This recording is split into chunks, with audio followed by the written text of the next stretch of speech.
बेटे होने का क्या फायदा। नीलम जी के 2 बेटे और 1 बेटी थी। उनके दोनों बेटों के नाम अजय और विजय था। बेटी का नाम कनिका था। उनके पति विनोद जी एक सरकारी अफसर थे। उनके दोनों बेटे जुड़वा भाई थे और बेटी सबसे छोटी थी। अब उनके बेटे जवान हो गए थे और नौकरी भी करने लगे थे। अब विनोद जी और नीलम जी ने उन दोनों के लिए लड़की देखना शुरू कर दिया। विनोद जी के जीजा जी ने कुछ रिश्ते बताए। सब मिलकर लड़की देखने गए। लड़की वालों ने उनका खूब स्वागत सत्कार किया। लड़की जिसका नाम रेखा था वो कमरे से बाहर आई। साथ में उसकी मौसी की बेटी मीना भी थी, जो लगभग रेखा की उम्र की ही लग रही थी।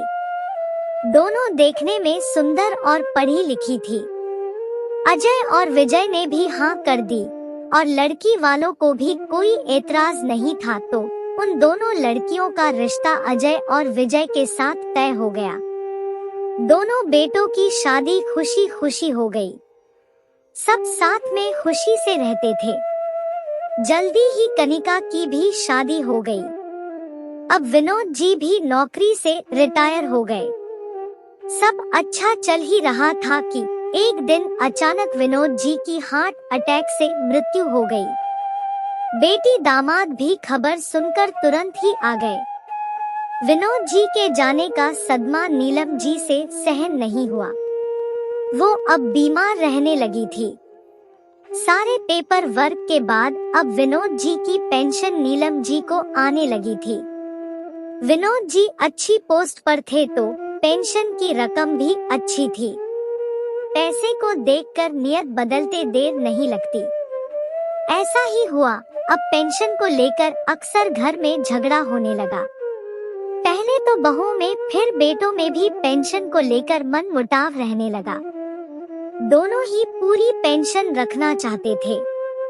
नीलम जी अपने घर को टूटता देख बहुत दुखी रहती थी। बहुओं से कुछ कहकर फायदा नहीं था, तो कनिका से बात करके ही अपना मन हल्का कर लेती थी। अपनी माँ की ऐसी हालत देखकर कनिका को बहुत दुख होता था। एक दिन नीलम जी ने सबको बुलाया और एक फैसला किया। 1 महीने की पेंशन अजय लेगा और दूसरे महीने की विजय लेगा। मगर दोनों भाई बस प्यार से रहो, मेरी यही इच्छा है। इस बात से बहू और बेटे सब खुश हो गए। मगर नीलम जी ने अपने हाथों से अपने पैरों पर कुल्हाड़ी मार ली थी।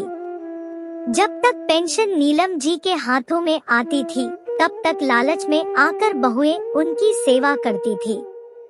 अब नीलम जी के हाथ खाली थे, तो बहुएं भी नजरें फेरने लगी। अब उन्हें अपने खर्चे के लिए भी बहुओं के आगे हाथ पसारने पड़ते थे। उनकी बहुएं उन्हें हमेशा कुछ ना कुछ सुनाती रहती थी। अब नीलम जी को अपने फैसले पर पछतावा होता था, मगर कुछ कर भी नहीं सकती थी। एक समय था जब उनके पास हमेशा पैसे रहते थे और आज एक एक पैसे के लिए मोहताज थी। एक दिन उनकी दवाई खत्म हो गई। उन्होंने बड़ी बहू को बुलाकर कहा, रेखा बहू अजय को फोन करके कह देना कि शाम को मेरी दवाई लेकर आए। पिछली बार वही लेकर आया था, तो पर्ची भी उसी के पास होगी। तब बहू बोली, माँ जी, पर्ची मैं शाम को देवर जी को दे दूंगी। इस बार वही आपकी दवाई लाएंगे। पिछली बार पेंशन हमने ली थी तो अजय जी दवाई लाए थे। इस बार देवर जी लाएंगे। इतना कहकर रेखा वहाँ से चली गई। नीलम जी सोचने लगी, मेरे ही पति की कमाई से दवाई लाने में भी इन्होंने बंटवारा कर लिया। अब अपनी कमाई से माँ के लिए दवाई भी नहीं ला सकते। मेरे पति की कमाई तो सबको चाहिए, मगर मेरी परेशानियों से किसी को कोई मतलब नहीं है। मेरे अपने बच्चे कितने स्वार्थी हो गए हैं। अगले दिन कनिका और सचिन जी को घर पर देखकर सब चौंक गए। देखा तो नीलम जी भी एक छोटा सा बैग तैयार करके बैठी है। अजय ने पूछा, ये क्या माँ, आप कहाँ जा रही हो? हमें बताया भी नहीं। माँ मेरे साथ जा रही है भैया, कनिका ने गुस्से में जवाब दिया। मगर क्यों? सबने हैरानी से पूछा। सबको सिर्फ माँ की पेंशन चाहिए, आप में से किसी के पास माँ का हाल चाल पूछने की भी फुर्सत नहीं है।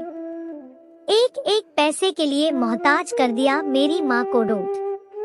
इस उम्र में भी माँ अपने काम खुद करे, 2 रोटी भी अपने पति की पेंशन की खाए। यहाँ तक कि दवा और डॉक्टर का खर्चा भी पेंशन के पैसों से हो तो बेटों के होने का क्या फायदा? बेटे सिर्फ पापा की पेंशन पर हक जताने के लिए हैं। पति की पेंशन पर सिर्फ उनकी पत्नी का ही हक होता है, ताकि वो आर्थिक रूप से मजबूत रहे। अब से माँ मेरे साथ रहेंगी और हाँ, अब माँ अपनी पेंशन अपने ऊपर खर्च करेंगी। इतना कहकर कनिका ने गुस्से में अपने भाइयों से मुंह फेर लिया। आपने बेटे होकर भी अपना फर्ज नहीं निभाया, मगर माँ को अपने इस बेटे के घर में कभी अपने खाने और दवाई के पैसे नहीं देने पड़ेंगे। नीलम जी के दामाद ने कहा।